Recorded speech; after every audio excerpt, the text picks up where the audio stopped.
A very good evening, everyone. Welcome to the panel discussion on COVID-19 and state responsibility, the outbreak and jurisdictional challenges. Organized by Society of Constitutional Law and Human Rights at UPS School of Law. SCLHR, under the aegis of School of Law, UPS, provides an exposure to our students and faculty to discuss contemporary issues relating to constitutional law and human rights. Post-COVID, we have organized a couple of lectures with eminent speakers like Advocate Siddharth Luthra, Advocate Sai Deepak. One of the most popular events conducted by SCLHR have been the panel discussion, wherein the students and faculty come together to discuss a relevant issue. And in the present circumstances, we are holding this panel discussion virtually, and I'm quite overwhelmed by the number of registrations we got for this particular event. And also overwhelmed by looking at the erudite panel. So we have amongst us 3 of our alumni and 3 faculty members, including me 4. So we are going to have an interesting discussion today. And the topic is also quite interesting. So what I will do is let us go through some of the statistics to begin with, because we are discussing COVID.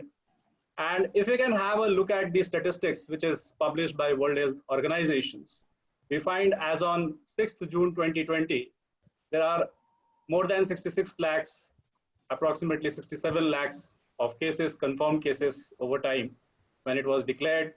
We have close to 4 lakh deaths due to this particular disease. And this is what the case comparisons are, starting from America, Europe, East Mediterranean, Southeast Asia.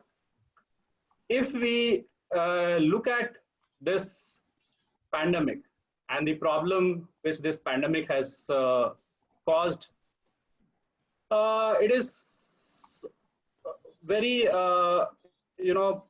troublesome for all of us. And we can see this problem. This is a problem or the outbreak which got declared as public health emergency of international concern by Director General of WHO on 30th January 2020, which according to 2005 international health regulations is an extraordinary event, which, as the WHO further explains, is serious, unusual or unexpected, carries transnational implications, and may require immediate international action. This is what WHO said on 30th January. And on 11th March 2020, the WHO declared it as a pandemic. For me, on 30th January, I was in Tokyo and attending an ADBI conference. So I can virtually see that how things were developing, because minute to minute news were coming that this airport is getting closed, that airport is getting closed. Probably it started with few countries. They stopped their airlines coming from China. And that is how the things moved on. And now when we stand today on this particular problem, we see that this issue has brought up a number of international dimensions to it. Be it human rights, be it international finance, be it international trade, be it international aviation laws. So in fact, you will see not only public international law, but private international law, all these aspects are being touched. And I believe presently everyone is watching the situations. And once the situations subside and this particular virus is subsiding, then the legal battles will start. This is what I feel. And we have the panelists and would like to hear the panelists. So let me give you an introduction about the panelists. So we have with us Aishwarya Dobal, and she's our own alumna of 2017 batch and is currently pursuing litigation in Supreme Court with Hilal Haider and Aishwarya Dobal Chambers. We have Mohammad Shakib Naru as again our alumni of 2018 batch and is presently under the mentorship of Senior Advocate Siddharth Luthra.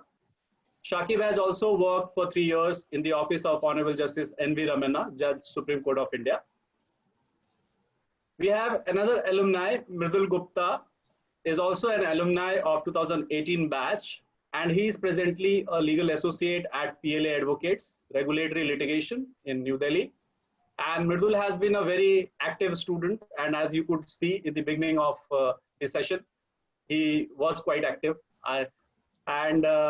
This activeness reflects the amount of work he has done, and we are all proud of our alumni present here for this panel discussion. Thank you, all of you, for agreeing for this panel discussion. Definitely the floor is yours, and you will be speaking on different aspects, and we would love to hear you.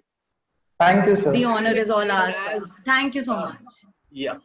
From the faculty side, we have Dr. Ashish Verma, our Mike's colleague and head of the department in Law and Social Sciences, a celebrated scholar in the area of constitution jurisprudence, and has done extensive work in different areas and has taught most of you, so you relate to that. So it is indeed a proud moment for everyone to be sitting in the panel to discuss along with him. It's good. And then we have Mr. Abhishek Mishra. He's a visiting faculty at UPS and has been a faculty at UPS. He is an erudite scholar and has worked extensively in the area of international law, particularly if I say international finance is the area in which he works, public international law, private international law. He does a lot of work, and he submitted his PhD in University of Hamburg. So having a lot of international perspective to it, that how things operate. And I'm sure in today's panel, we are going to have an extensive understanding from him as to what he feels about this particular situation. And then we have Mr. Asutosh Tripathi, and one of the conveners of SCHLR. And he is also a great enthusiast of discussion on these areas. And I'm sure constitutional and human rights issues emerge out of it. And we are going to have a discussion. So let me set the context of the discussion on this particular panel. And if you look at, let us begin with the 2005 International Health Regulations. And it is a legally binding document, as we all know, adopted by WHO member states. And it's aimed to provide public health response to the international spread of diseases.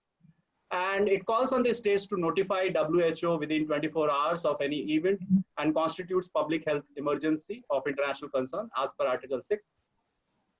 This has happened, and due to which now you can see there are a lot of things opening up, a lot of issues coming up, different countries posturing on a different way. So what I will do is, I will provide an opportunity in the initial stages. So everyone, you get 5 minutes to speak about your views on this topic, because I don't want to, take your views out by way of a questioning that will come at a later stage. But initial thoughts on the topic, because the topic, when it comes to you, you must have prepared and thought about this. So what is your initial thoughts, your initial pointers at the beginning of the panel discussion? Restrict to 5 minutes of your speech, and then we can begin with. So let us begin with, I think we should begin with the students. So Aishwarya, over to you. We will begin with you. Thank you so much, sir. When Pramod told me about this topic with regard to COVID-19 and state responsibility, and I thought that this is, as much as it is broad, there are so many dimensions to it that it will give us an opportunity to explore so many areas of international law. But what came to my mind first when I was going through this topic was that, one, there is this question that whether China can be held responsible or not, whether it can be held responsible, or should we first go to the question which comes from the public sentiment that whether it should be held responsible. So even if I say that, China should be held responsible, but can it be as per public international law? What kind of jurisdiction would China would China come into when we say that it has to be held accountable? And even if jurisdictional barriers are crossed, what can we say that the kind of law that public international law is, which is more or less soft law? What kinds of sanctions can we put on China in this regard? Because while I was going through some of the readings in this regard, sir, I came across the fact that with ICJ also, China has entirely avoided in the first place to have any kind of compulsory jurisdiction over it. And even in other statutes or treaties or conventions through which ICJ could have compulsory jurisdiction over China, China has kind of tried to circumvent it. And one thing led to another, and I even came across the optional protocol to the Vienna Convention. Even there, China is not a signatory. China is any declaration in that regard. Otherwise, also, the jurisdiction of ICJ is made out on consent basis, let's say, when both the parties consent to it, or if we even go through the kinds of jurisdictions, the basis of jurisdiction that ICJ may have, it is very difficult to bring China under the jurisdiction of ICJ, if we say so, for recovering any kinds of reparations in this regard.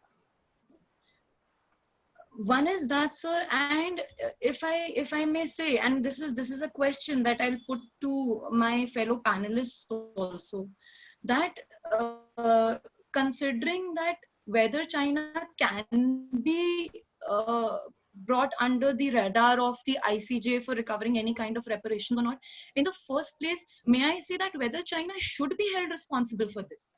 Because a country which in itself has also suffered, and if I may say, this is all a result of globalization, if I use a term at large, that there has been multilateral trade, there have been multilateral treaties and conventions where one country has benefited from technology of other country and has brought about trade from that country. This is largely a result of globalization, where there have been movement of persons and products and processes. So when the times were right, we have all reaped benefits of the technology and the products that China was producing. And now, would it be right for us to seek reparations from a country which has in itself also suffered a lot from this pandemic?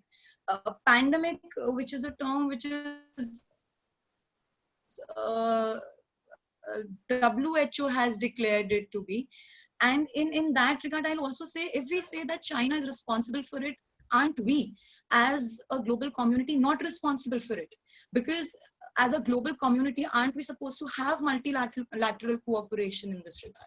And in fact, as a matter of fact, when WHO declared it as a pandemic on 11th of March 2020, as per the international health regulations, Article 6, China had already informed WHO way back in December 2019, which was 31st of December 2019, the date on which China informed WHO that this is something is coming up. And in fact, as per Article 6 of the international health regulations only, a country has some kind of a public health emergency. It has to first assess the situation and then inform WHO through the IHR headquarters, which is in that country, and then say that, something is contagious and it is spreading and it might become a public health emergency, and it must be informed to other countries so that they can also be prepared for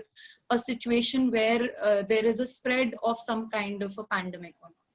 And if I say that the coronavirus is a zoonotic disease, that it has come from animals, then the largely illegally trafficked, the question of the largely illegally trafficked mammal, pangolin, would also come into question, because, and I think these are all the peculiarities which we should be going into details of as the panel proceeds.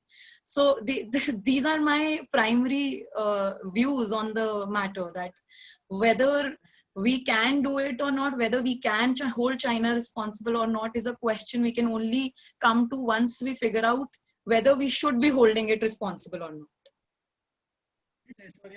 Thank you for that particular pointers, and I believe you have given excellent points in terms of ICJ's jurisdiction, in terms of illegal trafficking of animals, whether that comes into play, role of globalization, how it has worked into this particular area, and are we not stopped from saying that someone is responsible for this, and international law also provides for that particular mechanism. Absolutely. And one important aspect you brought up was morality, I believe. That is what you talked about. And I'm sure we are having Dr. Ashish with us, and I would request Dr. Ashish to ponder upon this issue of morality. Meanwhile, I return to you. We will hear Mr. Abhishek first, because he is having an exposure in this area of international law. And let us understand from him that how he perceives this particular question, which has been brought up in this panel discussion. And what are his views from international perspective, that how this will pan up and what are the major issues coming out of it. Over to you, Abhishek Mishra. Thank you, sir. Thank you very much for your kind invitation and then giving such a wonderful explanatives about me. First of all, my understanding of the topic is not necessarily responsibility of China, because what I understand, it's talking about the COVID pandemic and the state responsibility and the issue of jurisdictional matter. So if I would superimpose my opinion that this topic only covers the responsibility of China, that would be perhaps injustice to the wide array of topics that it tends to cover. So what I will do, I will divide it into two parts. For the purpose of state responsibility, number one, responsibility of those states who have not been able to perform their contractual obligations because of the outbreak of the pandemic, and how the international law of responsibility deals with that. The second part of it would be the responsibility of China as a state under the international law of state responsibility. So since it has been kind of taken perception that the topic covers the responsibility of China, I would first deal with that. Now, the international law of responsibility is primarily a secondary norm. What does it mean? It's a secondary norm, means the articles of state responsibility adopted by the International Law Commission and the international community does not provide for the responsibility of a particular state. It merely provides for the procedure how that responsibility would be attributed to a state. Therefore, the articles of state responsibility would not be much of a help for us in order to determine the responsibility of China regarding the outbreak of this pandemic. And for that matter, we need to the primary norms of the responsibility, which in case, as Dr. Vijay has rightly pointed out, would be the WHO constitution and the subsisting material thereunder, right? So if we will find that, if we will peruse the WHO constitution, we'll find that there is a responsibility on every state that is called responsibility to notify, and notify in a timely manner, and as has been laid down in its documents on WHO rules, which is made under the WHO constitution. So there is hardly any doubt that China has not only failed, but can be criminally liable for withholding the nature of the pandemic, because the WHO's initial response of the material based on the Chinese information was that it's not a communicable disease between humans. So it is not a contagious disease, so the international community need not worry about it. There is nothing to suggest that WHO can declare this kind of information to the world at large without getting any input from China. So Chinese responsibility cannot be shrugged off by any length of imagination under the international law of miscommunicating, of withholding the critical information under Article 65 of the WHO constitution and the rules made thereunder. The question of that, should China be responsible? It's like if I'm hitting someone and in the process I get injured, I should say that, okay, I have also sustained the injury. Therefore, it's not only my responsibility, it's your responsibility, because I was trying to hit you, and in that process I got injured. China has been responsible. Chinese government has been very, expansionist to the international society. It has not followed any international laws. It is not a society which respects the international rules in international society, be it South China Sea or other questions. So that is where the Chinese responsibility comes. Now the second question is the jurisdictional issue. Can China be made a party to the ICJ jurisdiction? There can be two kind of arrangements made. One is special, when one can be the constitution of special tribunal for the Chinese responsibility, an example of which can be the Iran and American tribunal, which has been established for various claims of damages that the people have. So we do not need to only rely on the Article 36 Clause 2 of the International Court of Justice in order to claim the damages from the China, because the essential aspect of state responsibility is that we want to have a punishment on the state in the form of a reparation. Otherwise, for anything else, you have to look for individual criminal responsibility, which is certainly not the subject matter of what you call state responsibility. And the second part I will briefly sum up is the responsibility of other states. For example, India is expecting Rafale from the French under the government-to-government contractual understanding. If the French couldn't send it because of or could not deliver it to the Indian government on the stipulated time in the contract, then can Indian government bring any kind of action against the French for not performing the contractual obligation owing to the pandemic outbreak of COVID-19, and what could be the jurisdiction for that? The law for that again would be the argument would be that, is there any force majeure? Is there a situation which can be called as force majeure?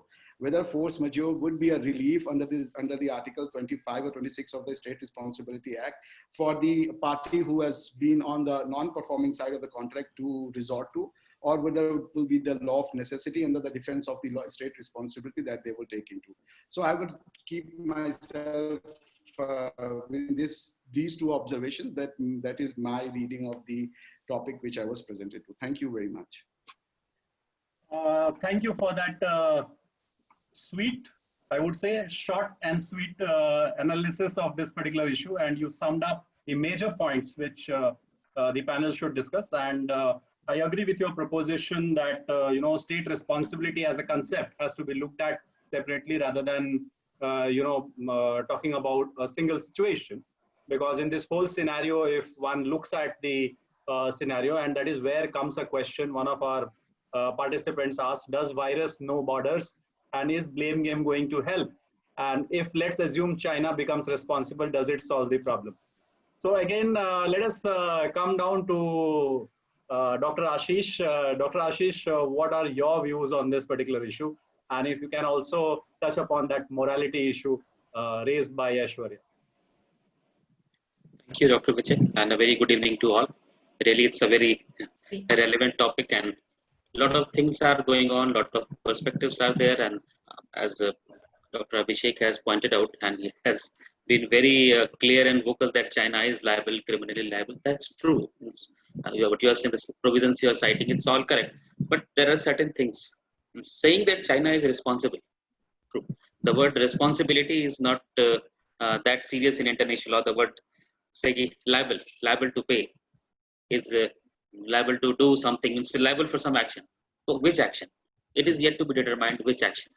There are some voices, some reports also, some claims which are saying that the outbreak started from a state laboratory in Wuhan. So if it is action of the state or it's an action of the individual, if it all started from the wet market and it was an act of the individual, state responsibility for individual action and state responsibility for state action, things may be different. Second thing, facts are not yet clear.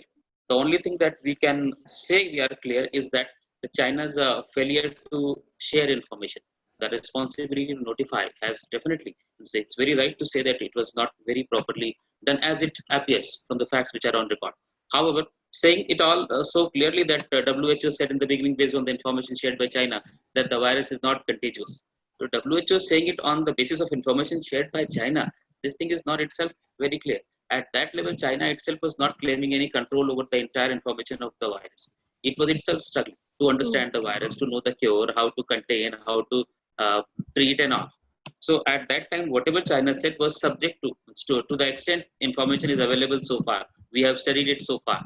So I think legal outcome may not come out of that. There may be a lot of differences. However, this not sharing it thing, not only that thing that WHO said on the basis of Chinese information, there are a lot of things wherein it appears like China has fail to share all information, all details. Raising an alarm timely is also part of responsibility to notify. If a timely and first time alarm was raised, it was possible to contain it much within limits. So this is one point. So far as morality is concerned, in international law, claiming of morality itself is a very, say, dynamic or subjective term. It varies from time to time, from jurisdiction to jurisdiction. Something which is very moral and something which is very immoral in India may not be that immoral in say, Britain or in China. So things do vary. In international law, morality, say, it applies in its own shape. So whatever is your responsibility, you will do that. If we remember the time when the United Nations Security Council was facing difficulty in taking any action before amendment of the UN Charter, there was a proposal of the proposal on Troika and the resolution on uniting for peace, which finally led to this uniting for peace resolution, its application and all. So all those things were having some claims of morality in it.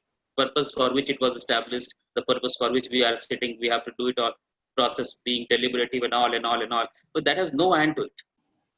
So first we need to have got settled with the facts which are yet not clear. Second, the application of law may be a matter of scholarly discussion. However, that will come in what shape is also history is speaking a lot about that. Third stage is about execution of that judgment. There are a lot of judgment. USA versus Iran in the late 70s. We see the execution. The these certain expenses of UN case. We see the execution. It was China only which said we are not going to pay. We are not going to pay our contributions. So those issues are unending. So discussing it all at this level, someone wrote in the chat box, blaming China will solve the problem or not. So this is the point where we have to first solve the problem. Once we are over with this pandemic thing, the medical part of it, then only legal battles, inquiry, investigations can all be done. No official inquiry report is so far there. UN, US, China, or maybe multi-state inquiry commissions may be established. Fact-finding missions can be sent to China and it all, then only it can be done. China has its own claim that it started from somewhere in Europe. So not easy at this moment to settle that China is liable and liable to what extent. So this is what I feel. That's an interesting dimension, Dr. Ashish. Thank you for that particular dimension. And I believe everything is fluid right now. But if we look at the international geopolitics happening on this particular issue, it is quite interesting, and everyone, harping upon China and trying to bring it to that thing. And mostly, I believe on these aspects, the issue revolves on non-disclosure. So the point which is revolving around this is that why did the disclosure did not come on time, or it could have been informed before. But there is a background to it. If we look at this disclosure part of it, in the case of SARS, I believe there was a premature disclosure, and that disclosure led to a lot of expenses in Europe. And WHO was questioned on this particular aspect, that why you gave this pandemic call in that particular situation when it was not called for. So these situations are quite difficult to handle. We all understand, and particularly when there are two nations, two sovereign nations, or more sovereign nations involved. In this case, the whole world. So I believe the issues are getting complicated. But at the same time, I also believe that international law has again, got a lot of things to understand. And this topic of international law and international relations has grown, because now a common man also is speaking about these international dimensions, how it will work. So I believe for the future of international law, this particular topic is good in terms of discussion and moving forward. So with this, I would now turn to one of our next panelist, student panelist, Mridul. So let us hear Mridul on this particular aspect. What are his opening comments on this issue? Thank you, sir, and good evening to everyone present. So, since we have had a broad discussion already, so I would like to highlight one point that has not been touched upon, is that China is a permanent member of the Security.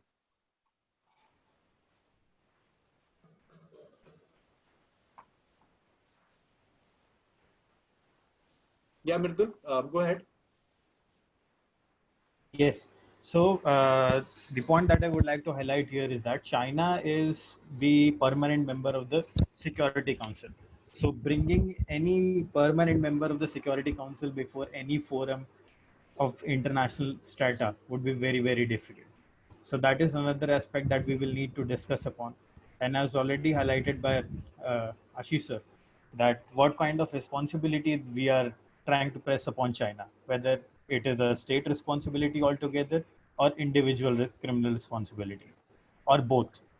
If any of them or both of them can be pressed upon, then how? So these are my opening questions that I have come up with and answers to those.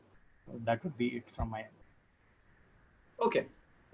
That's great, Mridul. Thank you for those opening questions. And I believe we are zeroing in on similar kind of questions. And these questions now we will require an answer from the panelists. So this is how we will move ahead. And now let me proceed with this discussion. And I had posted a poll for the participants that who is responsible for this pandemic. And I believe 41% of the people believe it is greed of humans. 3% say it is God, and 56% say it is China. Nobody opted for Italy. Probably they are saying that there is a clarity that they are the sufferers. I don't know, means you have to have a look at it, that whether they are the sufferers or responsible for it. That opens up questions that who is responsible for this particular aspect.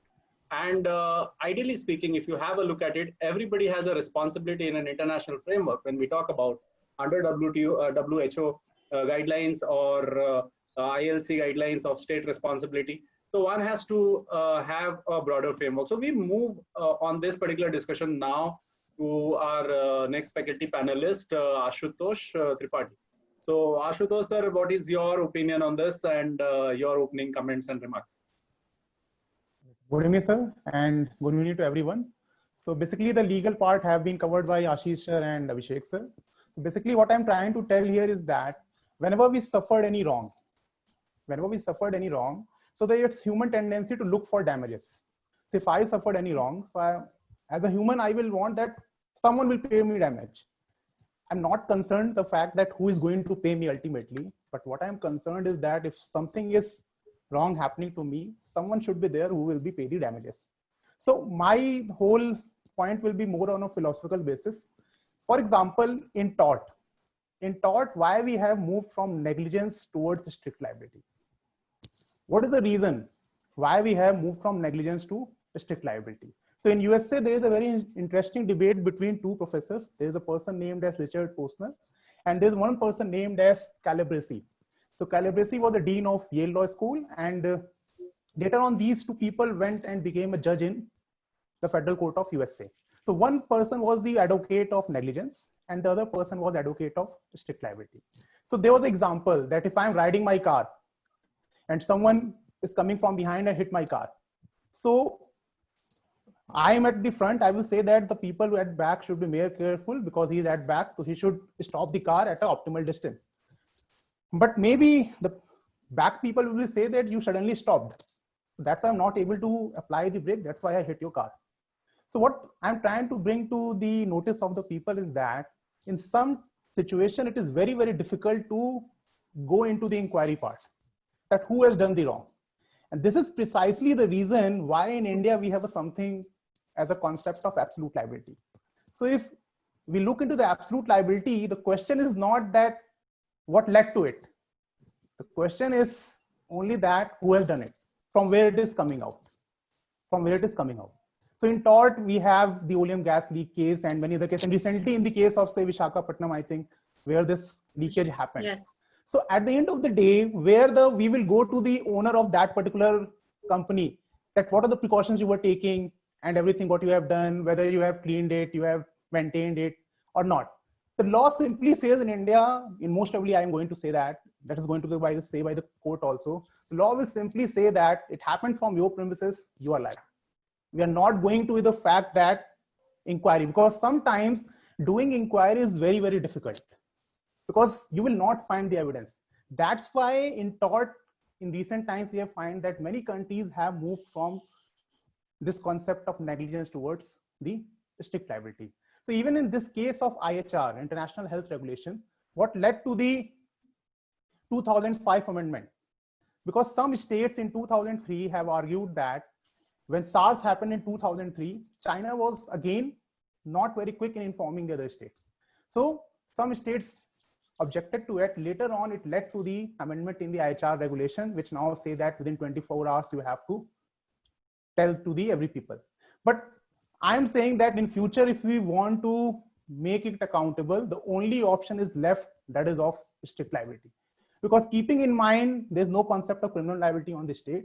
The only way where we can move forward in future, maybe today's present legal system is not adequate enough, but maybe in future we should debate, we means the countries, the states should debate that in future, if something like this happens, we have to make someone liable. And at the end of the day, the only thing which is left is strict liability. Maybe sometime we will see that, we will say that it is very, very harsh on a state. But at the end of the day, I think that is the only remedy which is left for tackling such type of situation. Thank you. So it is quite an insight to have a look at Ryland versus Fletcher applying in the international scenario. And this dimension would definitely require some amount of deliberation from the international law scholars, and particularly Abhishek ji, I think you should talk about this when I reach out to you, this particular aspect of applicability of strict liability in an international scenario. So we are left with our student panelist, Mr. Shakib, and Shakib, over to you for the opening comments. I believe a lot of ground has already been covered, but I'm sure with your understanding, you will bring some new thoughts to this issue.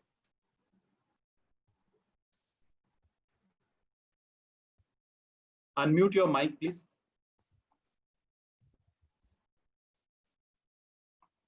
Hello.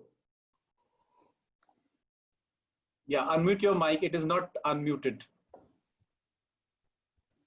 Hello. Mishra ji, we are able to hear you. I think Shakib ka mic off kara. Okay, sorry.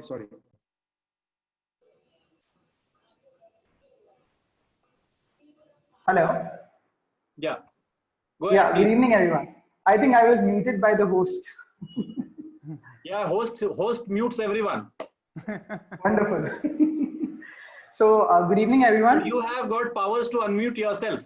That you have to Yes, sir. exercise. Yeah. Yes, sir. I'm going to talk about those powers. Thank you so Go much, ahead. sir, for having me over. And I welcome all the panelists, Ashish sir, Ashutosh sir, Abhishek sir, Vijay sir, and my colleagues, Aishwarya ma'am and Mridul.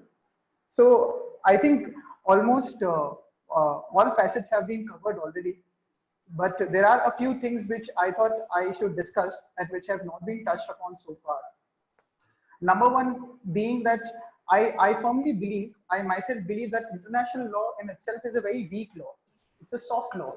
So going out to China or going out to some other country or fighting the battle under the aegis of international law is not going to serve much purpose or is not going to give us much of a thing. Because I personally believe, I don't know about the other panelists here, whatever studies I have undertaken so far of international law, I think it's a very soft law. And it's very difficult to actually bring some other country into the ground and demand either damages or reparations or any sort of that thing from them. Perhaps this has also been mentioned by Aishwarya ma'am, that it's very difficult to actually demand some other country to come to the jurisdiction under the ICJ, because ICJ doesn't hold compulsory jurisdiction as per Article 36. The two consenting states have to go and submit to the jurisdiction, then only you can demand something. So this is number one.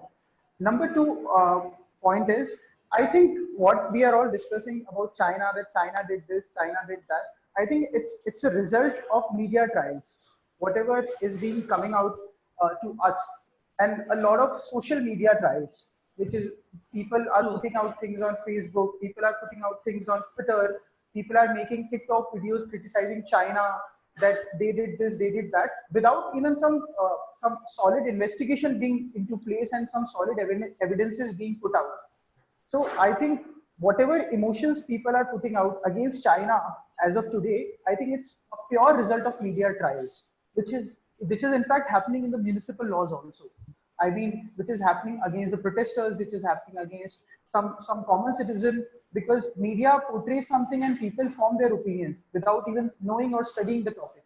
Because while preparing for this whole panel discussion, I did some research and I found out that so far we have been hit by almost 20 pandemics slash epidemics.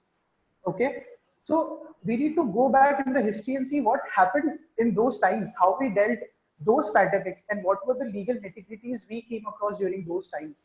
Because as far as my research goes, before the establishment of ICJ and the United Nations in 1945, we were already hit by 15 pandemics, wherein the number one being the pandemic of Athens, which is the plague of Athens in 430 BC, which claimed more than a lakh lives. And thereafter Spanish flu in 1918 to The 1920. Spanish flu. Yes. It claims estimated, I think 500 million people suffered from South Seas to North Pole in Spanish flu. After the establishment of ICJ and the United Nations in 1945, we have been hit by Asia flu, which also happened to originate in China, which claimed around 1.16 lakh lives. Thereafter, AIDS epidemic and pandemic in 1981 till present day, which is claimed to have been developed from a chimpanzee in 1920, which has been claimed almost 35 million lives till date. Thereafter, H1N1 swine flu, Zika virus, a lot of pandemics we have been hit so far. So all I would want the other panelists to, if we all have any idea on this, to go back in the history and to go back in the legal era as to what happened at that time. How were the responsibilities put forth on these nations from allegedly from where these viruses elapsed? This is number two. And the last point which I would like to say, this is my view, that I don't think we can really blame we can make criminally responsible China, because the threshold is very high to make anybody as criminally responsible. Number two, as Ashutosh sir and Ashish sir has already stated, that it's very difficult to, the states don't really have criminal responsibility under the aegis of international law. So yeah, this is the starting contribution which I would like to make. And thereafter, one more thing, I would just like to add on to what Aishwarya ma'am stated about the jurisdiction. It is very surprising while I was just going through the ICJ website. So I figured that so far there has been 160 cases in total. So ICJ has two kinds of jurisdiction which we can discuss subsequently in the discussion. One is advisory and other is contentious. Advisory is generally given by the UN bodies to ICJ, and the contentious jurisdiction is something which is submitted by the states. So while going through the ICJ website, I figured there has been 160 cases till date, out of which 133 has been contentious cases and 27 has been advisory cases. And you would be surprised to know that China has not been a party to even one case out of 160, out of the total of 160 cases. So the question is, how are you really, if at all, going to blame China and take it to ICJ or perhaps any tribunal? How are you going to do it? What would be the method? What would be the procedure? So yeah, I think that's my contribution. That would be my contribution at this juncture. Thank you so much. Thank you, Shaki, for bringing in those particular points, and particularly bringing a relational aspect as to the previous pandemics and how this has moved. I believe the world has also transformed since previous pandemics, and the kind of movement which has developed, which Aishwarya in the beginning talked about. We move towards globalization, more people moving towards different countries, and commerce has increased.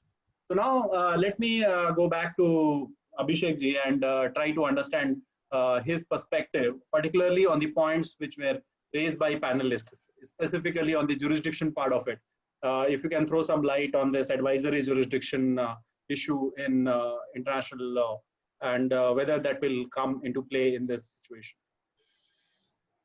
Abhishek Mishra.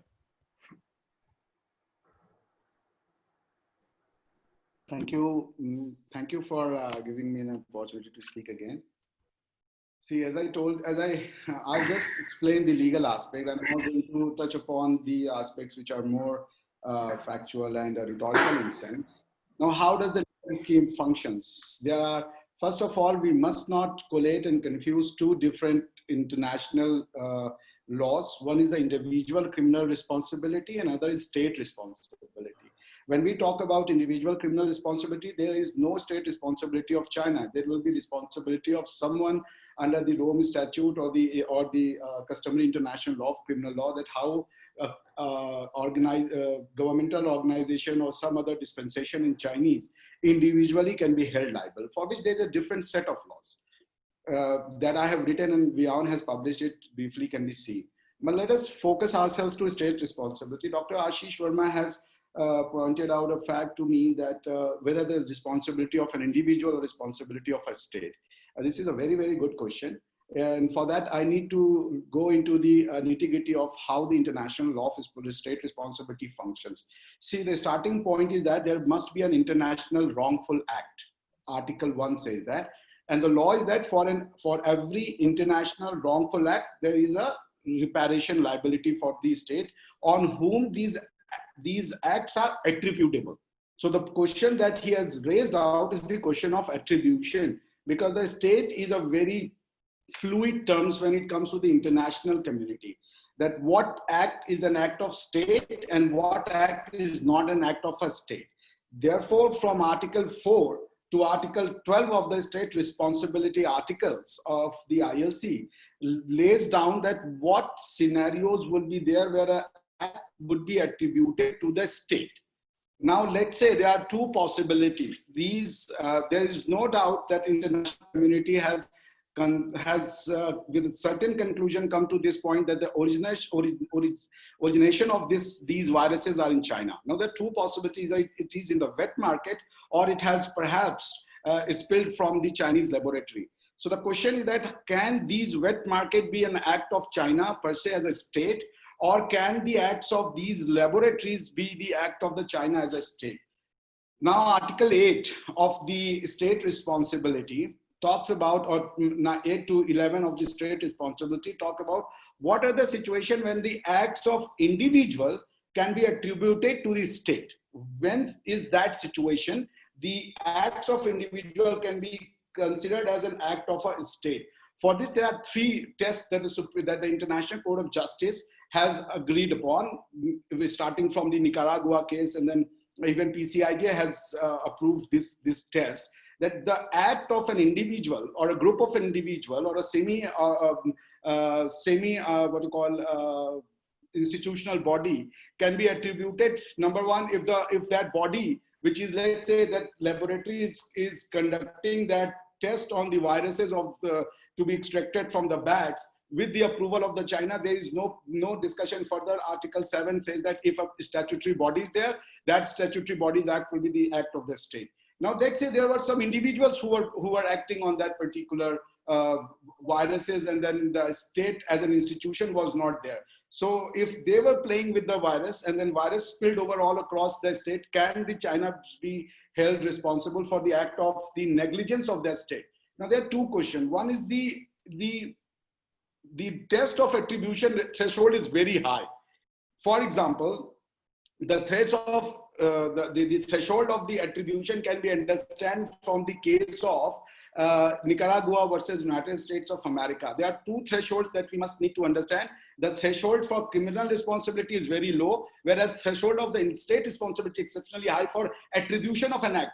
An example of this would be, let's say, when 26/11 happened in India, thereafter the armed forces of the Indian state approached to the government and said that give us permission, we will revenge it.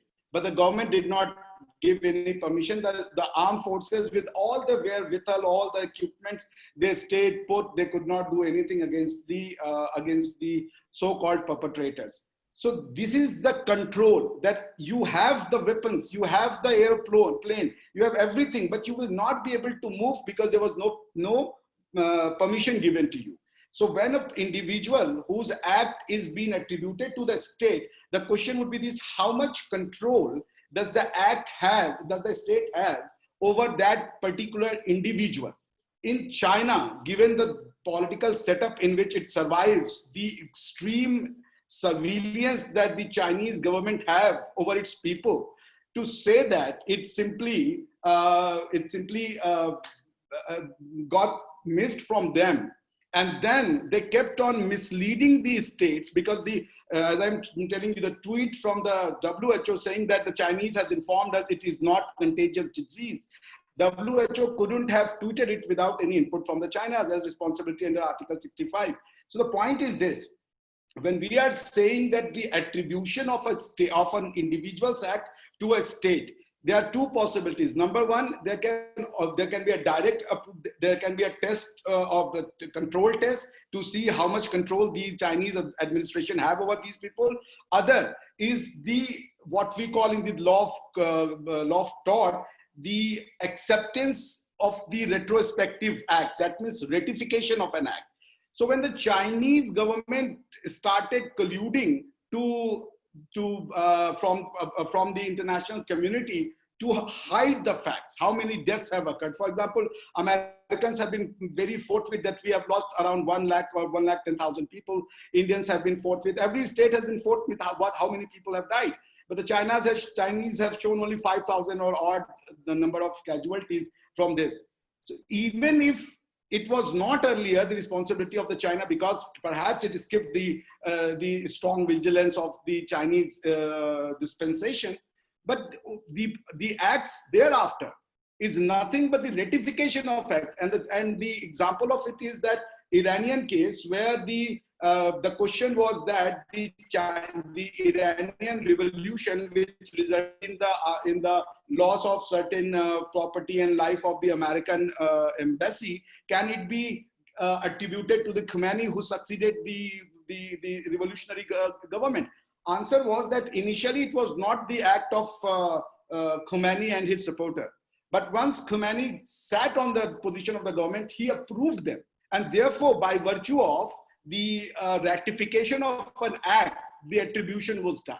So my humble submission is that when we are talking about law, we need to see about the principles of law. How does it function? How does it plays out? We should not collate so many information to confuse the two basic ideas. The law is very simple. Number one, find out if the China has any international legal obligation. First, to find out, does the China have any international obligation? Because no obligation, no responsibility. Yes, China has an obligation under the WHO, as the Vijay sir has pointed out, under the WHO constitution and WHO rules made there under the obligation to notify, on the basis of which entire WHO functions. So we have traced the primary obligation. Now the second is that, can this obligation or the failure of meeting this obligation be attributed to China? Answer is again yes. If not by the direct control test, let's say, though it is not, it is very absurd to argue that the Chinese state, which kills you for even opposing the political dispensation, the kind of strict control they have over the people, that you can't say anything against the Chinese government. The Tiananmen Square, where the people gathered together for the democracy, were met with iron hand and quelled completely. To say that China was not under any Chinese apparatus was not any control of what was happening of this virus is very hard to swallow. Even if I agree with that the control test would not be met because of threshold requirement, still the latter part of the China, when they started hiding it, misinforming it, misleading it, it will be ratification of an act which perhaps would not have been attributed to that. And I will not talk about international criminal responsibility of the Chinese government or the Chinese officers. That is an entire different subject matter. With this, I'll keep my voice at rest. Thank you, Abhishek ji. It was an interesting analysis, and the points which you made are very crisp and clear, that we should move. When we are talking about law, there has to be some process and steps involved in it when we are charging a sovereign country. And it is not that easy. One of our panelists pointed out already, Shakib, that international law is a soft law and it has to move with consent. And it is not that easy to, move UN Security Council and you just take actions. Might can be the power, but might of a state doesn't help solve all problems. So on this, let me take us to an interesting point regarding the responsibility of the World Health Organization. Because the question which emerges ultimately is that China informed World Health Organization, and later on there was a communication from WHO. So what was an amiss between these, and specifically the charges and allegation made by the US president on the complicity part of it, and those dynamics, though there are different dimensions to it as well. If we hear people from China or people from USA, there are two different dimensions being put up. And I believe it is kind of a geopolitical push and pull which is happening on this particular issue. I had posted a poll for the audience that whether United States President's statement to terminate relationship with WHO has raised multiple questions, and do you think this is the right step? 69% of the participants say no, and there are 24% who say they are not sure, and about 10% say yes, that was a right step. So I believe majority believes that it was not a right step, but what could have been the right step is the point. And I would like to understand from the panelists for the benefit of the participants as to what they feel, whether the WHO lacked in its role, and if it lacks in its role, what could be the way forward, how the things could be handled. So if we can hear from Dr. Ashish first, and then Ashutosh Tripathi, and then to our alumni. Thank you, sir. And thanks to Mr. Mishra. He has made it so very clear, all facts put in a very systematic way. There has to be a responsibility. Unless there is an obligation, you cannot hold accountable. Obligation, then facts, establishing the cause of action. And then coming to the responsibility, still the question of enforcement may be there. I'm not saying he will be there. So the world community, since the inception of United Nations, has seen so many situations wherein it was looking like it's an impasse situation, but it passed. It was got over with. There was a time when it was appearing like the Office of Secretary General is becoming a very political office, and it is not able to work with impartiality towards the objectives of the UN. There was a time when it was appearing like the power of veto is less of a facilitator and more of a hindrance in the exercise of the concentrated powers of the Security Council. But the community got over with all those, and something new came up. Something new came, maybe an amendment, maybe a new resolution, maybe a new collaboration, and finally, I think here also facts are definitely complex. It's not so simple to hold accountable and implement it. It's time when something new comes up, something new, and the world has started moving towards collaborations, more and more collaboration.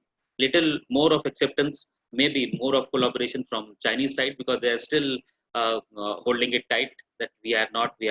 Maybe that there's a slight miss on their part, maybe that there's a big miss on their part. Little acceptance, little opening up, new principles coming up, maybe a softer implementation in the first go. For future, it will be all settled. So this is a thing I think maybe a solution, though it's not that easy as it is easy in saying. But I believe it's time like we shifted from liability to strict liability to stricter liability. Maybe that's something of absolute liability or something of that kind may come up now in the legal sense. Moreover, international law deals a lot with politics rather more than law itself. So much of politics. So what the outcome will be, or what factors will come up in future, that cannot be calculated at this very moment. However, role of WHO needs to be analyzed, and WHO needs to play a more important role in it by questioning China on how you tackled it all, because China does not face the same trouble at this very moment. So there was a second outbreak there in Wuhan, but they controlled it. They are fairly controlled it. So they should disclose all data of what all patients, what all symptoms, what all treatments, and how they could control it. Maybe that can help the world community in taking control over the situation in other countries also. So I think a way more active role from WHO is expected in this situation. Legal things will come definitely at the second stage. This is all from my side. Thank you, sir. That's great, Dr. Ashish. So Ashutosh Tripathi, if we can hear from you, and specifically on the point, like if we are saying that there was a wrongful act, as Abhishek ji pointed out, you need to prove that there was a wrongful act. So how, if one has to prove that yes, China did a wrongful act, and as per the ILC, and WHO parts, then in that particular situation, how that needs to be proved and how it will be proved. I was looking at the chat box, and one of our participants said that, yeah, they are responsible because they had a wet market and they did not control, and this is not the first time, this is happening since long. So these are the factuals, and I believe a very interesting point came up regarding media trial. So it is now not only a media trial nationally, it is all international media trial is also happening. And that keeps on happening, in fact, I believe, in geopolitical situation. So how do you take this? And when you say and establish responsibility of China in this particular matter, I would also like you to reflect upon that how much India is responsible, or for that matter, how much the other countries are responsible in growth of this pandemic. Because if you look at the list, now everybody is there in that particular list. So how would we impose a responsibility on China vis-a-vis other countries? Okay, sir. Thank you, sir. So first of all, I just want to make a small comment. For example, there's a very famous saying in China that before you speak a word, the state knows it. So maybe before you have COVID, the state must be knowing. That's why there's such a less case in the country China, because everything is under control there right now.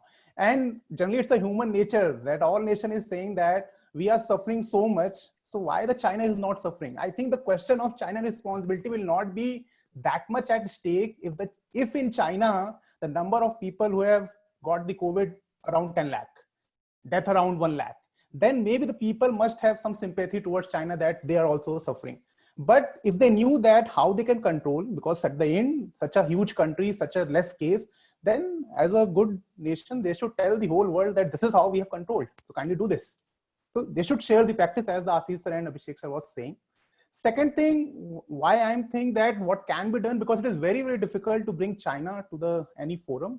But I found while I was reading, there's one article, that is Article 75 of WHO Constitution, which say that if any question which is not settled through negotiation or through any mode of transport, then what we can do that the Health Assembly, after that, they can refer this question to the ICJ. So otherwise, that is the only way which I found right now that can be taken up before the ICJ. Otherwise, China will never say yes to anything.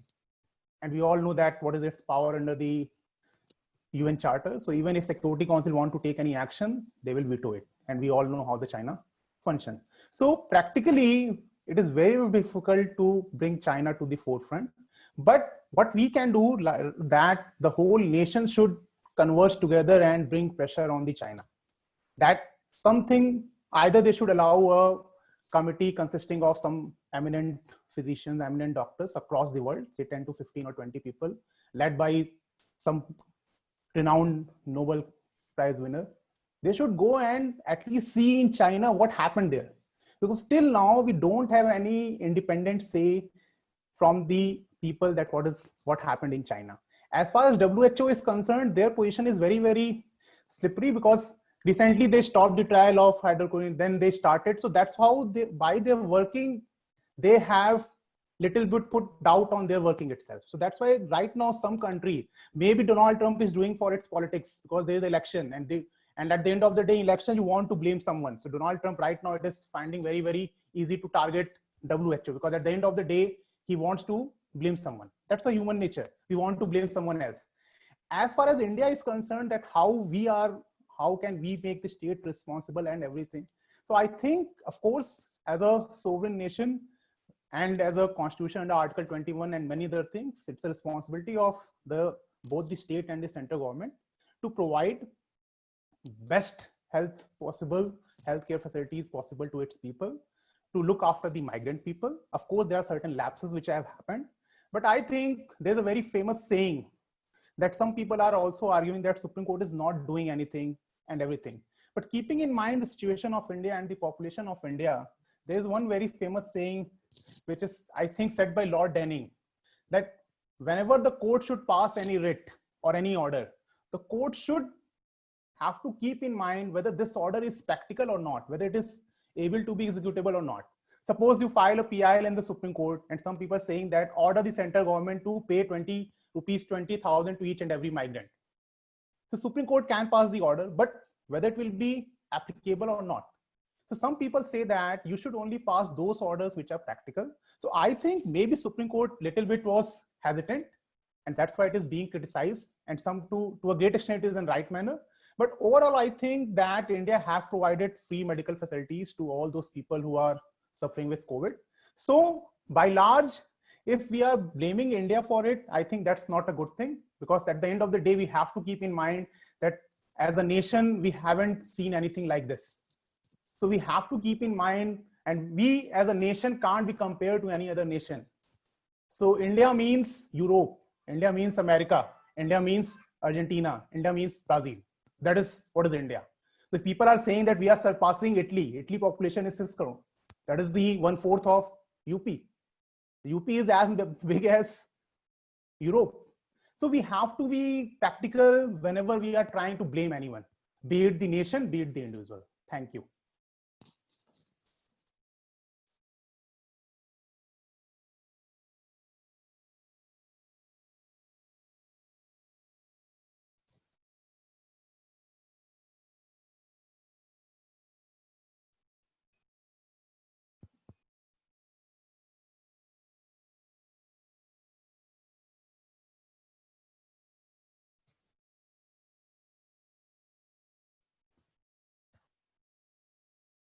I think Vijay sir have lost the connection, I think. हाँ मुझे भी लग रहा है, but आ रहे होंगे, मेरा भी बार-बार connection जा रहा है, आ रहा है. He would be coming. Let's wait. Okay, so till now, any comment on this from Aishwarya or Mridul or Shakib? You can continue. I think in the meantime, Vijay sir will join.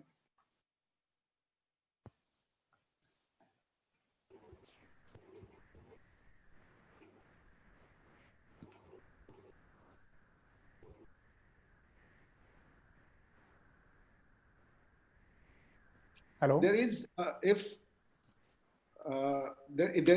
there are two statements which has been made, which I find a little disturbing. So if I may be allowed, I would like to put forth my view. The first is the concept that international law is a soft law. That's a horrendous statement from, and since we are all learning, so it's not really a true proposition to say that it's not it's a soft. There's nothing called soft law. First of all, law is law, but to call something soft law is not understanding the concept how international law works. International law work in all the dimensions that we can think of. International investment is governed by international law. International travel is governed by international law. International environmental advances by the states, some laws that has been come up in the states are the result of the international law. China was made, if not to ICJ, China was a party to a dispute in the international tribunal for the law of sea, for the South China Sea, where a judgment was passed against it. International law is indeed a very powerful law. It's a legal system which must not be compared with the municipal legal system. International law works, and it works in every field. The thing is that if, for example, the crime in India is rampant, should we say that it's a weak law, it's a soft law just because people are committing rape here and there? I mean, rape is something which has become a pandemic in India. Should we say that the IPC is a weak law for that? It's happening.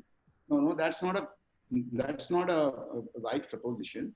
And the second thing that I would like to throw the light upon is the Chinese veto power, and then the inability of the international community to do against something. See, Article 27 and Article 25 of the UN Charter, which must be read together in order to understand the concept of veto proposition. And as I guess Dr. Ashish has brought up a concept of United for Peace resolution. The United for Peace resolution, which is otherwise known as General Assembly Resolution number 377A. This resolution was made. Yes, absolutely. This resolution was made because of the over excessive use of the veto power, and because of which the Security Council was unable to function.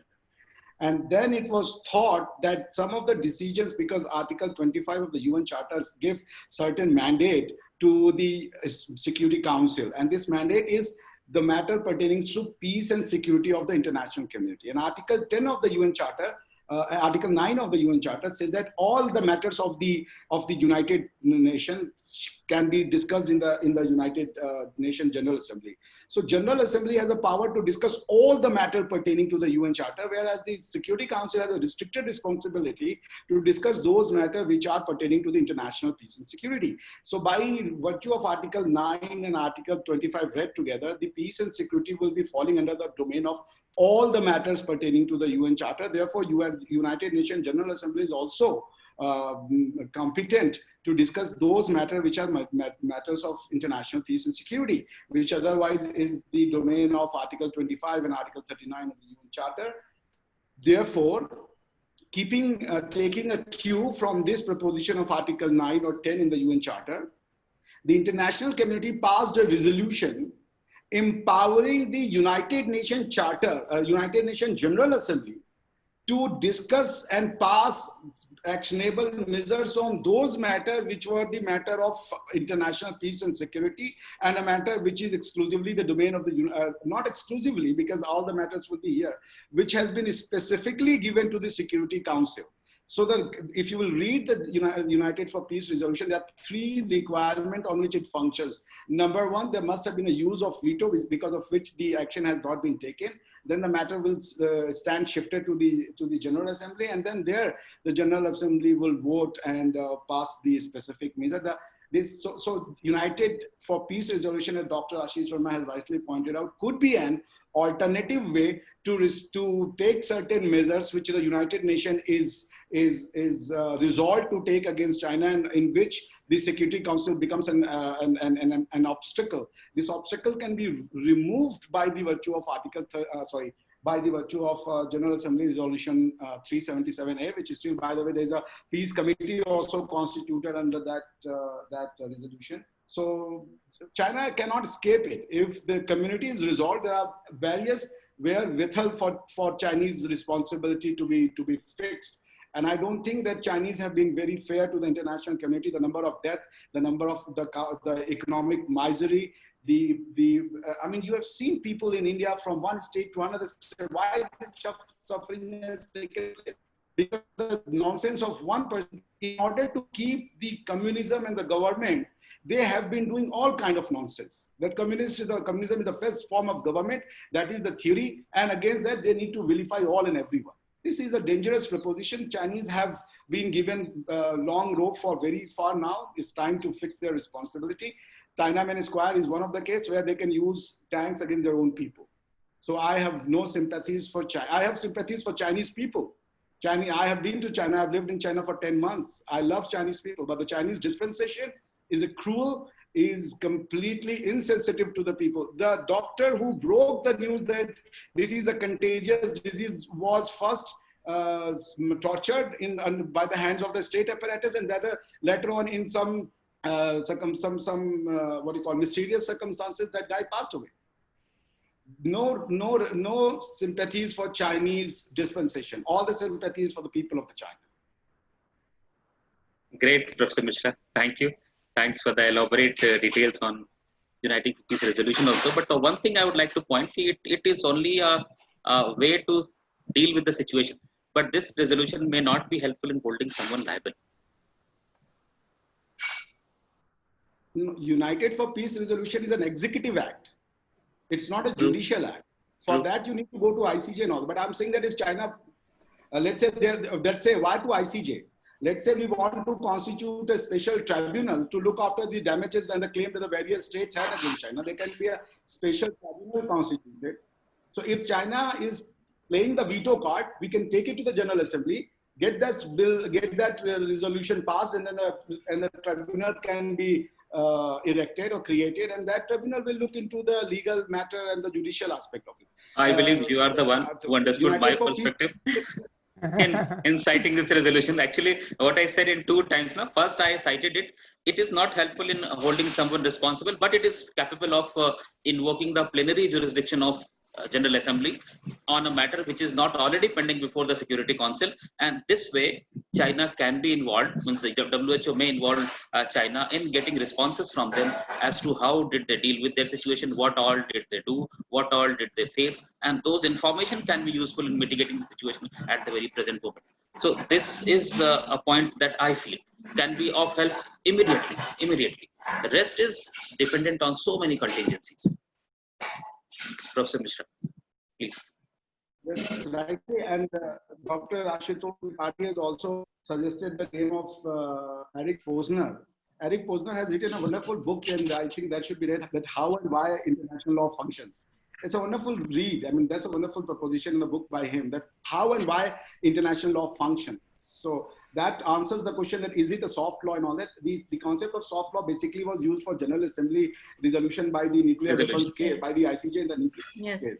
That was something else they were suggesting. They were suggesting that because General Assembly resolution under Article 12 of the UN Charter is written in nature, so all they were saying that the normativity of it's doubted. But they have never said that Security Council resolutions under Chapter 7 are a soft law. Soft law is a misnomer. There cannot be law and at the same time it be soft. Law is law. So they were suggesting something entirely different, that within the UN scheme, there are resolutions which are of different nature. A resolution passed under Article 39 is different from a resolution passed under Article 12 of the United Nations Charter. So soft law is not some, international law is everywhere. आप जब travel करते हैं international law की वजह से आपके पास rights and obligations हैं. आप दूसरे states में हैं, international law की वजह से आपके पास rights and obligations हैं. But anyways, I'll keep myself. Abhishek sir. Great. So, Professor Mishra. Abhishek sir, there is one question on this. That Abhishek sir, there is one question someone is asking. International law is generally termed as soft law because it is not bind the individuals or nation until they expressly agree to it or implement it in their domestic legal framework. So someone is saying that's why it is called as. Moreover, if I may add to that, if I may add to that, I will add to that. If I was the one who brought this whole soft law concept, sir, I would just want some clarity on this whole thing, because I am not the only one who believes that it's a soft law. Even John Austin believes it's a soft law. Hobbes believes it's a soft law. No. John Austin is different. No, sir. I'm adding on different. To that. I'm adding on to that.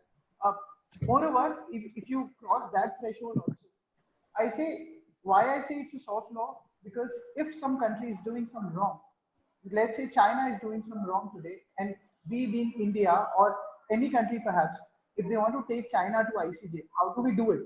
On the contrary, in municipal law, we can, if somebody is doing wrong, let's say any corporation or individual is committing any wrong, you can easily take them to the concerned courts, the concerned jurisdiction. And the same applies on IPC also. IPC cannot be said to be a weak law merely because somebody is committing a crime, because they can easily be prosecuted. They can easily be put to law, but not with respect to the nations. How do you deal with that situation? Thank you. And I'll if I may add to that, sir, Ashish sir, if I may add to that, and that will also be a kind of a question to Abhishek sir in that regard, that even if, like Abhishek sir earlier mentioned, that if all the corners of the world kind of put pressure on China to be responsible, and that they specifically, put this pressure on China, saying that if it has done something, it has to be held responsible for it. Then if I may say, and as Abhishek sir also mentioned, that he has all the sympathies with Chinese people, but not the Chinese government per se, or the state per se, if I may say, then I have some apprehension saying that what we've been seeing also recently, that China has always had an offensive international policy. It does not really care about diplomatic relations, and what it has been doing of late and recently in the Finger area in Ladakh and the Pangong Lake area, and the specific Chinese threat to Nepal about Mount Everest being theirs. In that regard, if I may say, that if we put too much pressure on the Chinese government, that from all corners of the world, if we say that you have done this, and if at all we are able to prove that there was some lapse in some obligation that that the Chinese government was under, and it did not play according to that obligation. If at all we are able to say that yes, the Chinese state is responsible, and then there is pressure from all corners of the world. Is it? This is my apprehension rather, that wouldn't China, as a country which has always had a offensive international policy, would it take even a minute to isolate itself? And it will be ultimately the people, the Chinese people, who will suffer from this. And also, as Abhishek sir said, this is just a different perspective that I am trying to bring into this discussion. That if China at all isolates itself because of all the pressure from the world saying that you are responsible for something, can it lead to a situation like North Korea? No, China cannot isolate.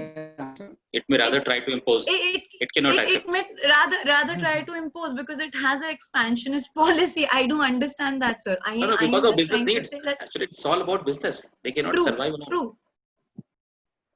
True.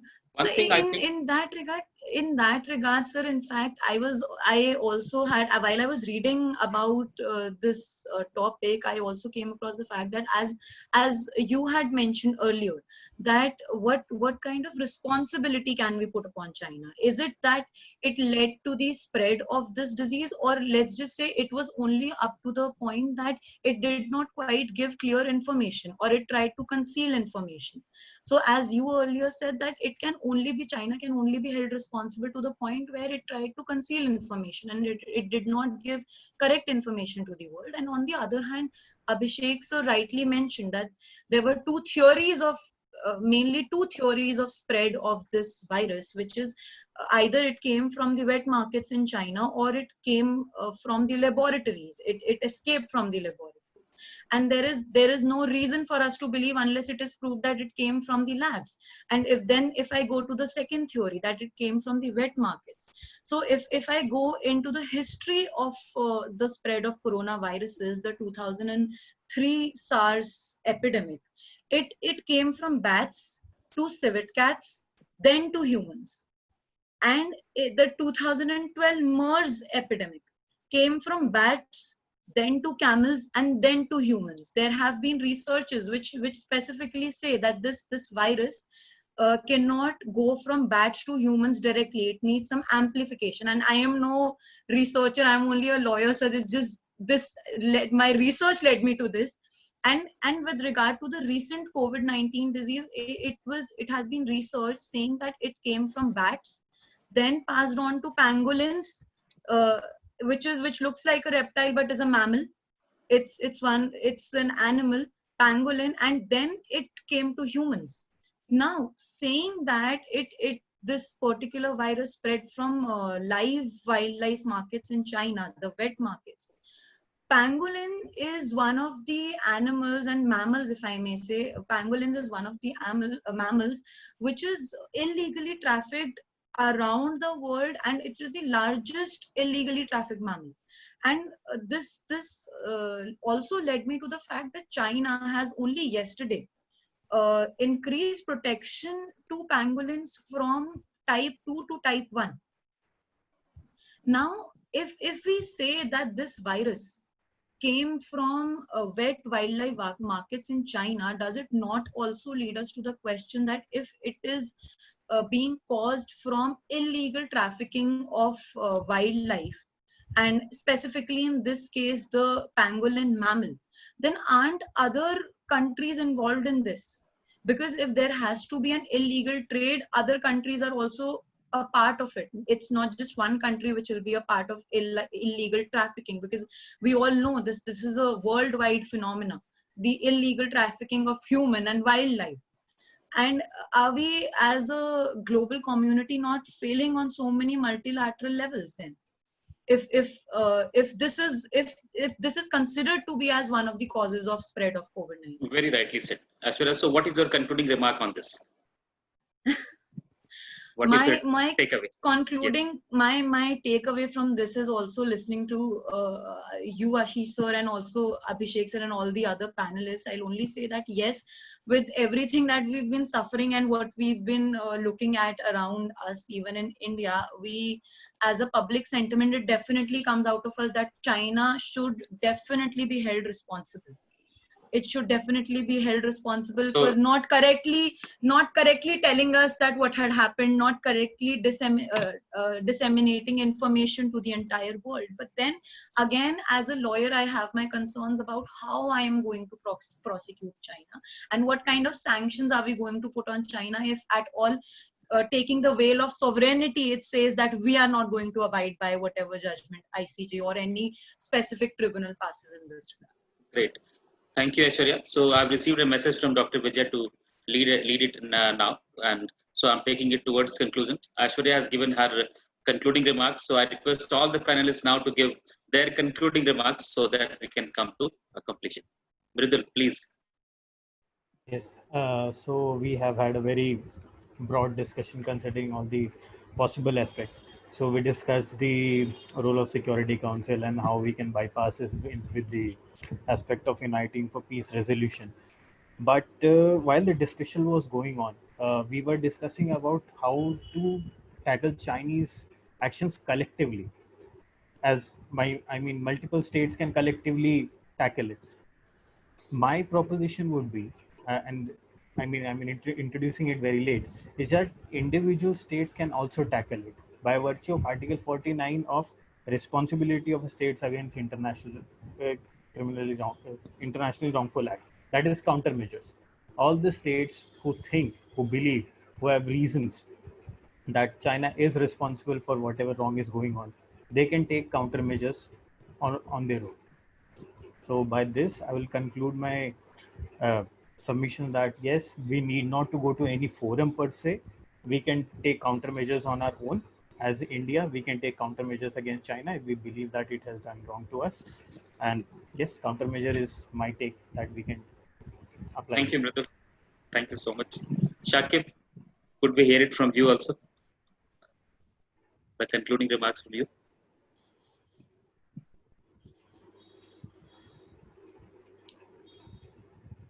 The mic is muted, Shakib.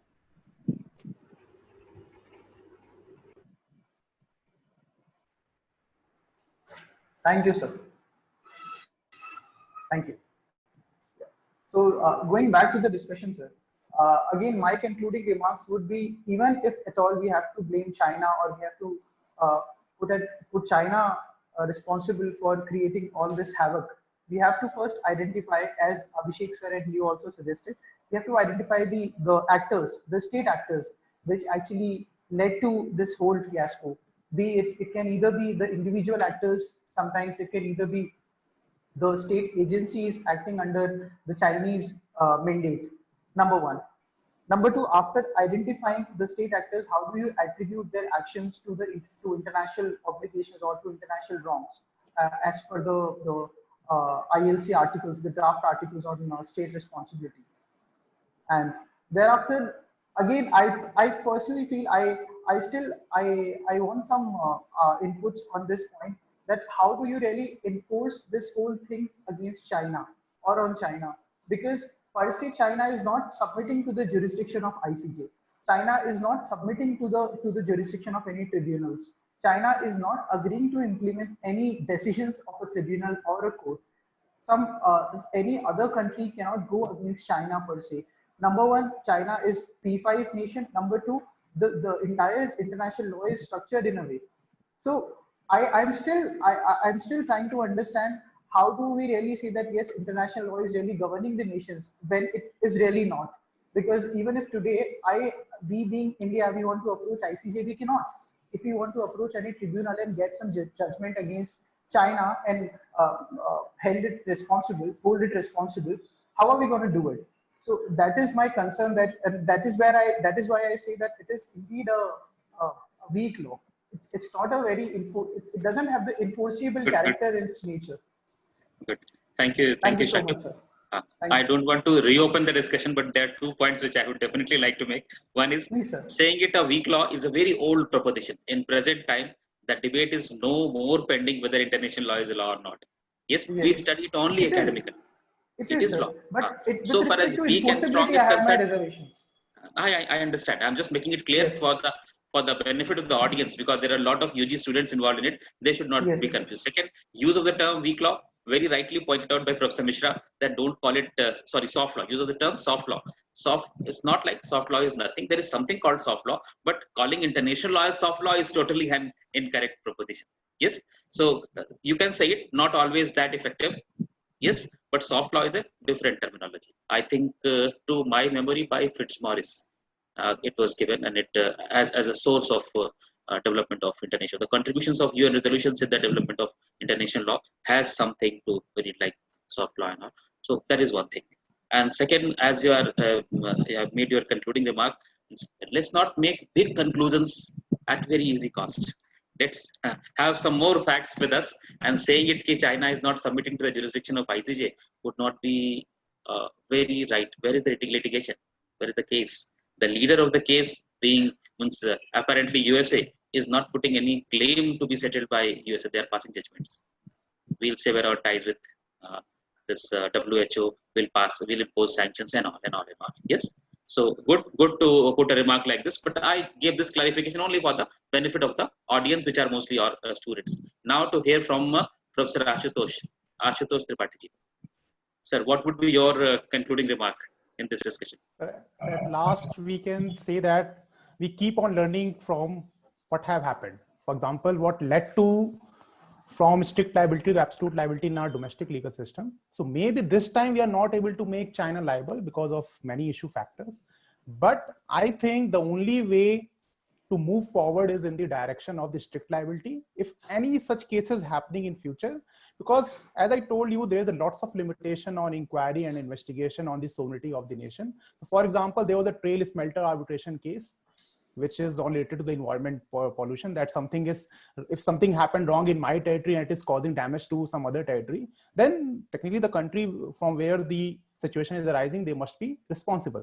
Because somewhere we have to find out that what is the best way to keep on finding and investigating that who is at fault. Or for example, if we keep on going in the Visakhapatnam case, that whether he has taken all the precautions or not. Whether we will give him a chance to prove that he has taken all the precautions or not, or we will simply impose a strict liability because so many people have died. So somewhere we have to choose our option very carefully, and keeping in mind the applicability of international law, I think the only way to move forward is the concept of a strict liability. If something happens in future, it is established that this is coming from one country, it should not be led to that what is causing it, and do a proper investigation, because it will never going to happen. That's my personal opinion. Thank you, sir. Further, Professor Ashutosh, would you comment on the crackdown of judiciary as it's been described by many litigants and jurists?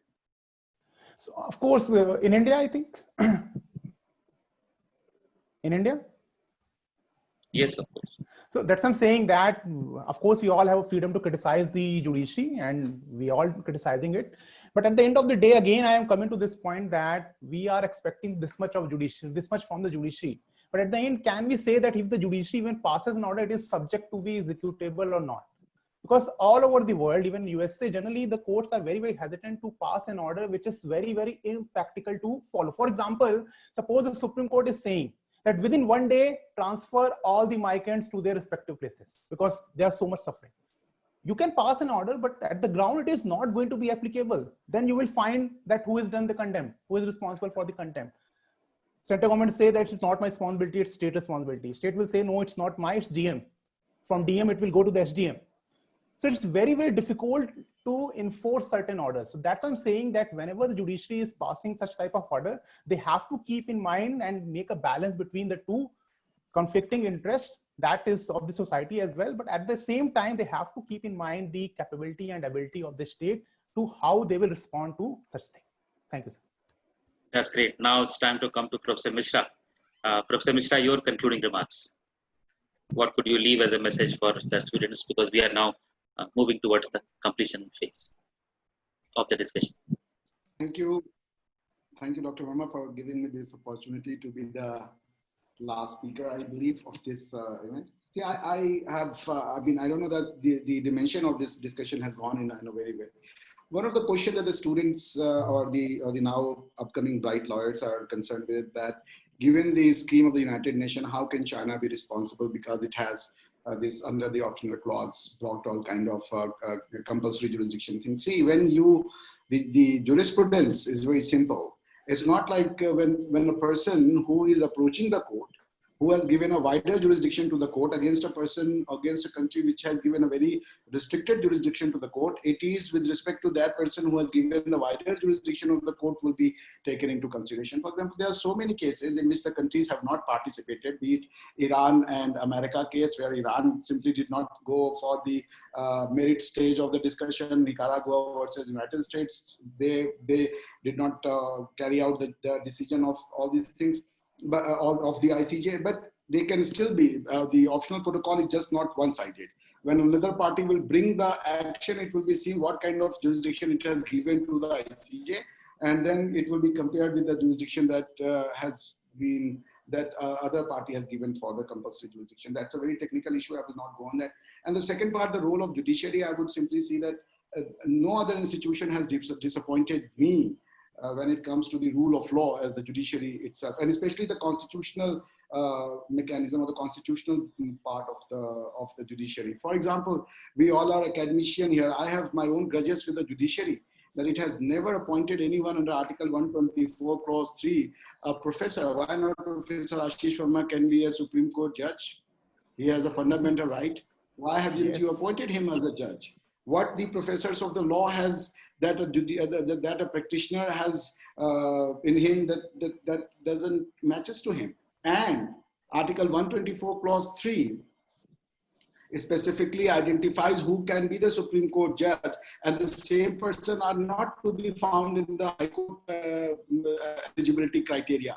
That means the professor is the only person, the jurist, what the word is jurist, who are specifically mentioned for the Supreme Court appointment. The jurists do not find their mention in the High Court qualification area.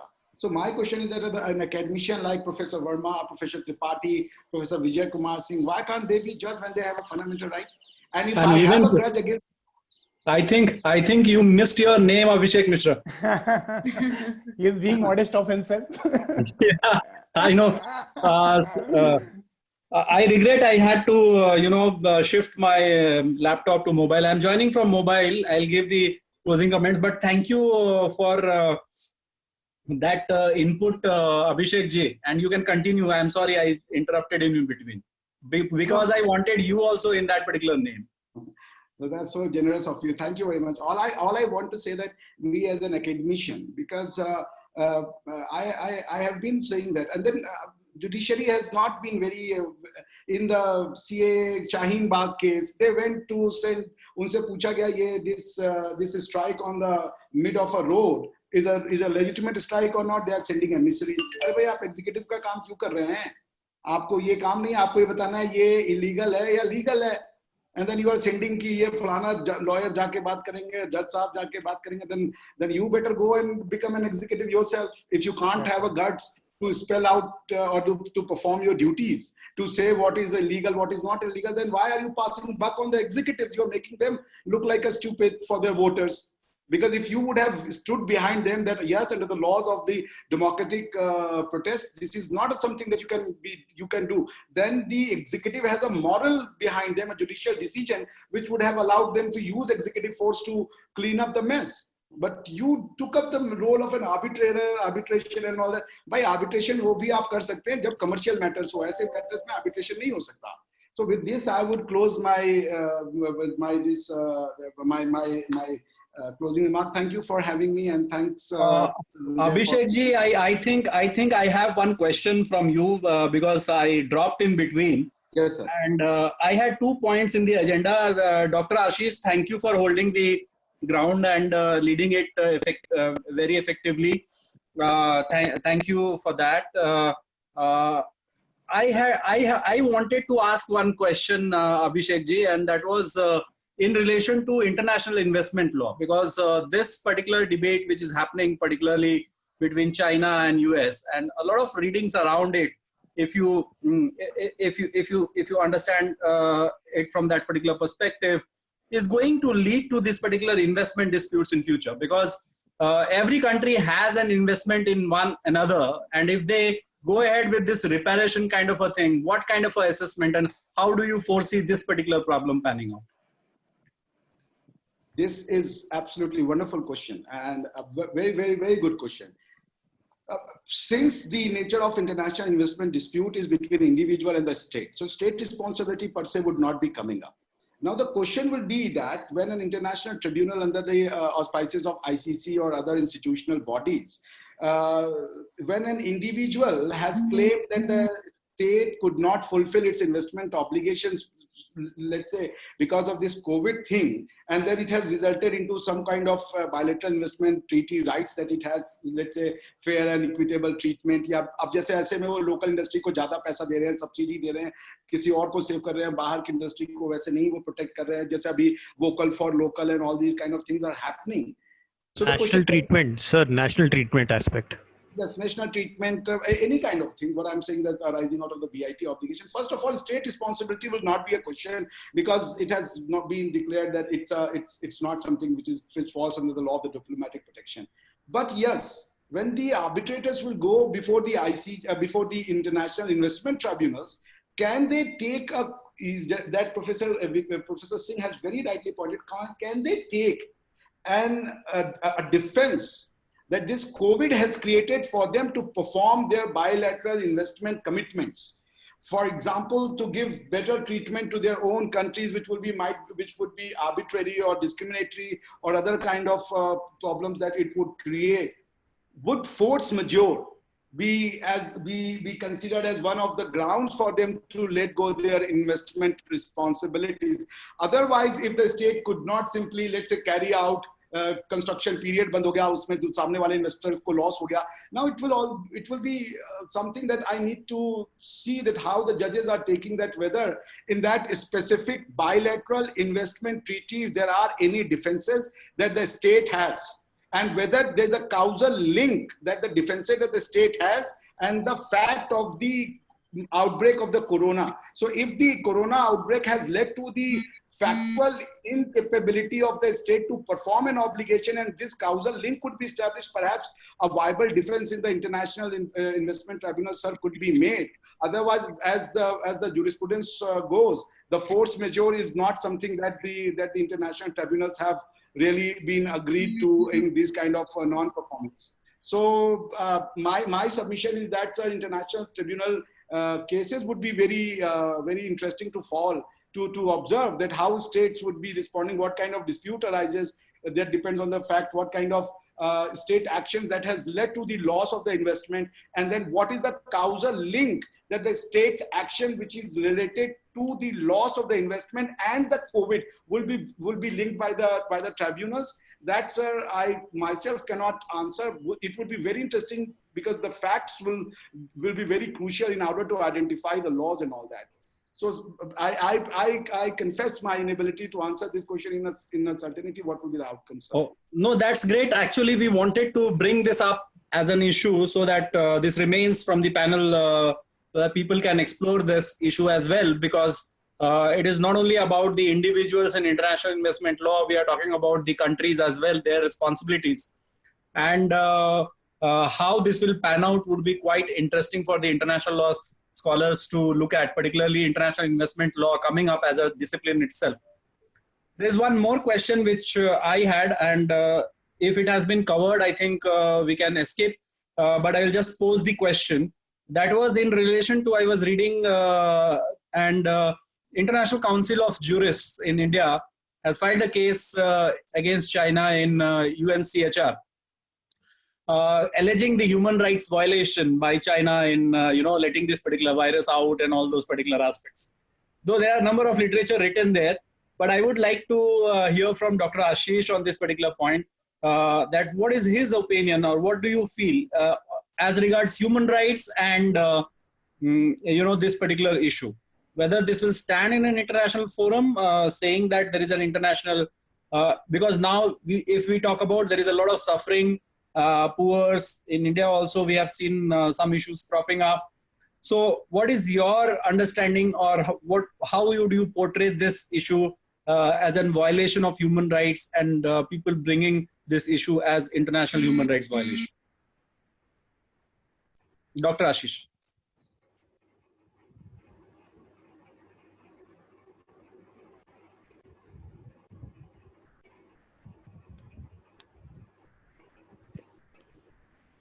Hello.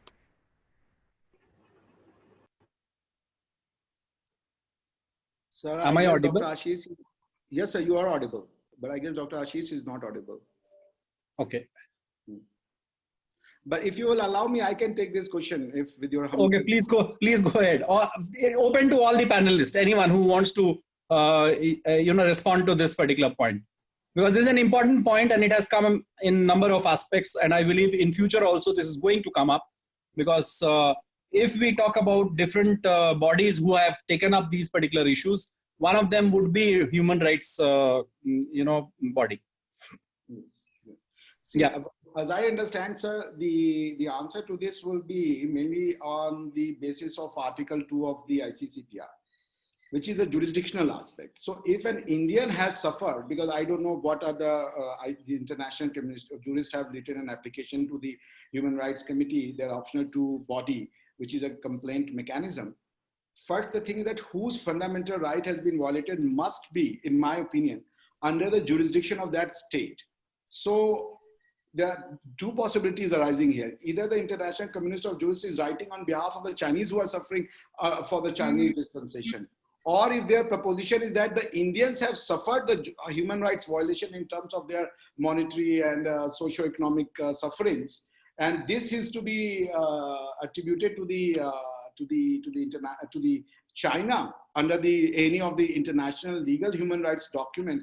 I think that what not is the scheme of Article 2. Scheme of Article 2 requires the person whose fundamental right has been violated under the jurisdiction of that state.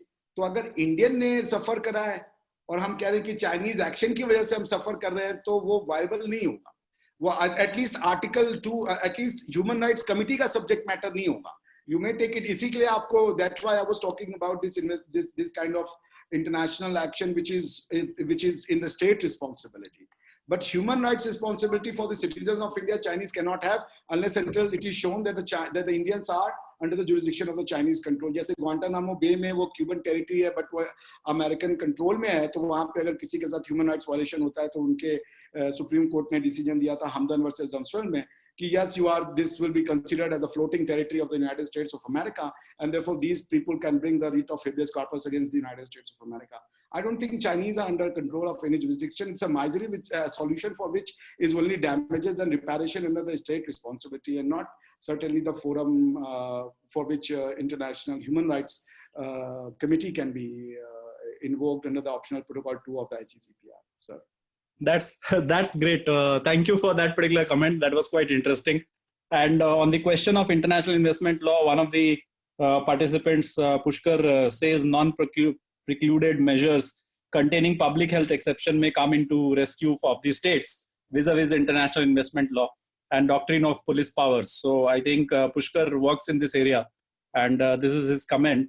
Well, so with this, I think we have come to a close of this particular session. Any questions if the participants have, or any panelists have any questions to put at the end, I would be happy to take that. I'm watching the chat box. If there are any questions, you can put in the chat box. We'll take those particular questions. If there are no questions, then we will move ahead with the closing of the session. So we'll wait for a few seconds for the chat box. I have a question. Is there any virtual tea or something? High teas and all. Virtual tea we can always offer you. We will send you on email, sir. There is no problem on that. Nowadays, we all are taking virtual tea, virtual lunch, and virtual sessions. So, in fact, there are so much of plenty of sessions happening now that students are finding it difficult now to catch up with the sessions. There are so many webinars happening and on different aspects. But I must tell you that UPS is doing well in bringing up number of issues for its students. And in fact, we are doing webinars under 3 different platforms. One we are doing under EDGE. This is a platform which Society of Constitutional and Human Rights, we do some events under this. And then we have master classes and webinars which we hold for our students in the specific subjects. And that has been also going. And I'm proud to report that we have done excellently well in these areas. And this gives us also an opportunity to bring our own alumni. So in most of these master classes, we have connected with our alumni, and thankful to them that they spare time from their busy schedule and remember their alma mater. And nothing could be better than having your own alumni who are practicing, sharing their knowledge. This gives you a double pride, And this is how I am very thankful to Aishwarya, Mridul, and Shakib. Thank you for joining us. In fact, Shakib was part of one of the panels in which we had Siddharth Luthra ji speaking to us on death penalty. So thank you, Shakib, for joining us again. I am greatly thankful to Mishra ji for being here. And we all, I always enjoy his speech whenever he is. I think I am hearing him for the 3rd time in a different session and on different aspects. Particularly, he is fascinated about that Supreme Court jurist issue. And we all academicians, are in support with him that someday that particular clause should change and, the things should move on that particular direction. And I witness personally that around the world, you will find academicians being respected so much.